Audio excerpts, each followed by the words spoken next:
Download the BCSN Plus app today. Visit bcsnnation.com for details. After 2 straight weeks, the Mud Hens hit the road, and for the second straight week in a row, we have Brad Woznicki from the Toledo Mud Hens. Brad, thanks so much for coming in. Hey, thanks for having me.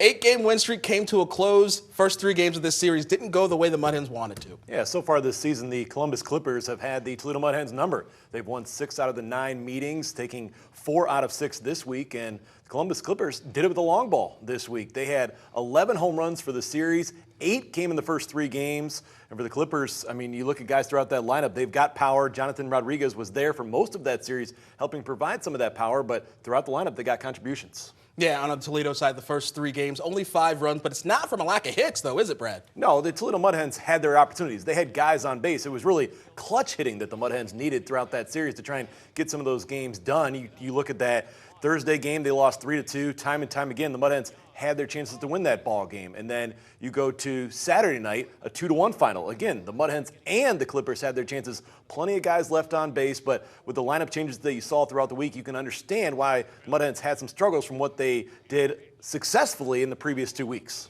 Yeah, so let's go to the game 4. They finally got a win thanks to a couple of long balls. Yeah, the Mud Hens picked up 3 long balls of their own in 1 game, ended up with 4 for the series.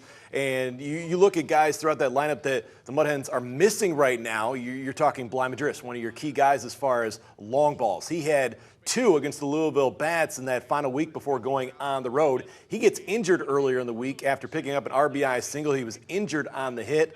And then you also miss a guy like Hao-Yu Lee, who's been just getting better and better week by week, especially offensively. Hao-Yu Lee gets hit by a pitch and ends up missing the rest of the series. And you see a guy like Parker Meadows go up, Jahmai Jones goes up. You're happy to see Parker Meadows back up with the Detroit Tigers, and great opportunity there for Jahmai Jones. He certainly took advantage with that pinch hit home run on the first pitch that he saw, but you miss him certainly in the Mud Hens lineup.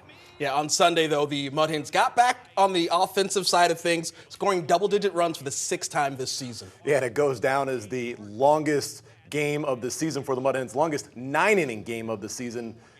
The game time was 3 hours and 42 minutes, and the Mud Hens did just enough. And you look at a key hit in that game, you'd have to go late in the ballgame to Andrew Navigato. He was hitless going into the top of the 9th, came through an insurance run, an RBI single to put the Mud Hens up 11-9.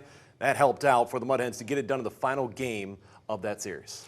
All right, looking ahead this week, Omaha coming at home. The Mud Hens have not lost a home game since May 23rd, so I'm pretty sure they're thinking that there's no place like home. Well, when did the good things start for the Toledo Mud Hens? When they last played the Omaha Storm Chasers. It's one of their 2 sweeps on the season, and this is the game of baseball. Things can change in a hurry, but you like the Mud Hens' chances coming into this series against an Omaha team that is below them in the International League standings. And the Mud Hens need to finish strong. You've only got 2 series left before the first half of the season is in the books. And speaking of this week, a couple of fun things going on. We got the Mud Crawlers returning on Thursday. Also, Harry Potter week on Thursday and Friday, or Friday and Saturday. I don't know if you're a big Potterhead, but I am myself. Well, as a man who's broadcasted some Quidditch over the years, I can tell you I've covered plenty of Harry Potter-related things. And I've read 3.5 of the books, Sherwin, I'll give you that. So I'll be there. I'll be supporting Harry Potter night. And, you know, if I had to go to it, which house I would have been in, I'm really not sure. Oh, man, Gryffindor all day, every day for me. 3.5 books means you're halfway there. Brad, thank you for your time, man. I appreciate you coming in today. Thanks for having me.